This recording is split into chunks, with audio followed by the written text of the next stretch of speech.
علامہ اقبال نے فرمایا تھا، ادب گاہست زیر آسماں از عرش نازک تر، نفس گم کردہ می آید جنید و با یزید اینجا۔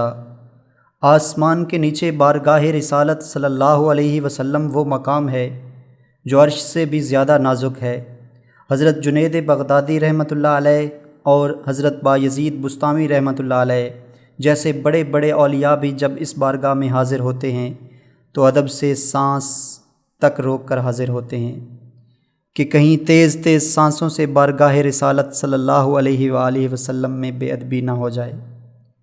سوال یہ نہیں ہے کہ یہ غمناک واقعہ مسجد نبوی کے باہر پیش آیا یا مسجد نبوی کے اندر، اور لوگ چپل پہن کے گھوم رہے تھے یا بنا چپل کے، بلکہ مدعا یہ ہے کہ یہ انتہائی گھٹیا حرکت ہے، اور میں باحثیت مسلمان مسجد نبوی کے تقدس کی پامالی کی شدید مذمت کرتا ہوں، اور دعا گو ہوں کہ اللہ تعالیٰ ان تمام لوگوں کو غرق کرے جو اس میں ملوث ہیں۔ کچھ لوگوں کا کہنا ہے کہ اس کے پیچھے عمران خان کا ہاتھ ہے، یہ سب منصوبہ بندی کے تحت ہوا۔ کچھ لوگ کہہ رہے ہیں یہ مسلم لیگ نواز نے لوگوں کی ہمدردیاں سمیٹنے اور عمران خان کے خلاف بھڑکانے کے لیے یہ منصوبہ بنایا ہے۔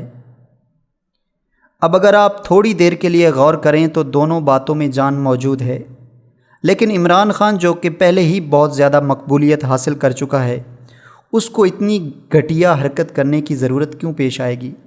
گھٹیا حرکت ہمیشہ وہی کر سکتا ہے جس کو اپنی ہار کا یقین ہو چکا ہو، اور وہ اپنی ہار کو جیت میں بدلنے کے لیے کچھ بھی کر سکتا ہے، اور یہ سیاست ہے، اور یہ انتہائی بیہودہ چیز ہے جس میں لوگ اپنی ماؤں بیویوں جیسے رشتوں کو بھی قربان کر دیتے ہیں۔ تو پھر اس طرح کے بیہودہ کام کرنا ان لوگوں کے لیے کون سا مشکل کام ہے؟ سیاست میں یہ لوگ ہر حد تک گر سکتے ہیں۔ بہرحال تحقیقات شروع ہو چکی ہیں اور ویڈیو کے ذریعے لوگوں کی گرفتاریاں شروع ہو چکی ہیں۔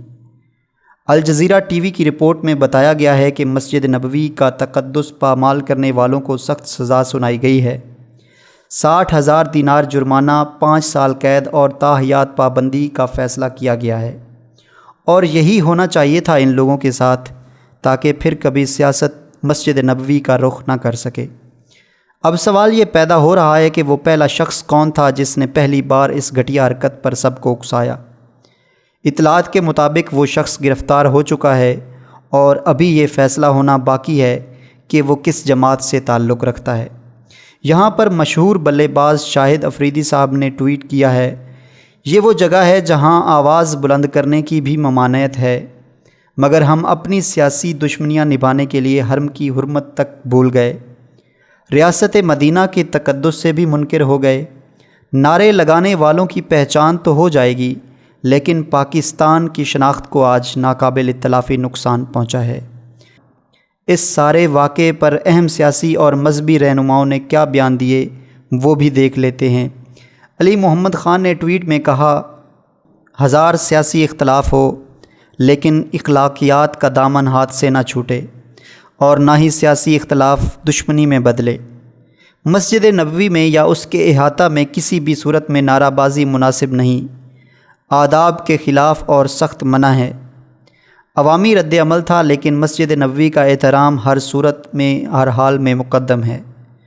مریم اورنگزیب کی مسکراہٹ پر بھی سوال اٹھ رہے ہیں کہ یہ مسکراہٹ جیت کی خوشی کی ہے، جیسے کسی نے اپنا مقصد حاصل کر لیا ہو، اور کچھ لوگ یہ بھی کہہ رہے ہیں کہ اتنی مخالفت کے باوجود ان کا یہ رویہ بہت منجھا ہوا تھا کہ انہوں نے غصہ نہیں دکھایا اور مسکراہٹ سے نظر انداز کر دیا۔ میں یہ کہوں گا کہ سیاست میں اتنے اندھے نہ ہو جائیں کہ آپ سچ کو ہی بھول جائیں۔ سیاست میں کسی پارٹی سے محبت یا نفرت ہمیشہ نقصان دہ ہوتی ہے، کیونکہ محبت میں آپ کو اپنے رہنما کے عیب نظر نہیں آتے، اور مخالفت میں آپ کو مخالف کی خوبیاں دکھائی نہیں دیتی۔ دونوں صورتوں میں آپ سچ سے محروم رہ جاتے ہیں۔ سیاست میں عوام کو سچ کے ساتھ کھڑے ہونا چاہیے، نہ کہ کسی کی حمایت میں۔ اگر آپ لوگ محبت اور نفرت کی جنگ لڑتے رہیں گے تو اس کا نقصان پاکستان کو اور عالم اسلام کو ہوگا، جو کہ کسی بھی صورت میں ناگزیر ہے، اور کفار تو یہی چاہتے ہیں کہ یہ لوگ محبت اور نفرت کی جنگ میں ایک دوسرے کے اتنے خلاف ہو جائیں تاکہ ہم اپنے مفادات حاصل کر سکیں۔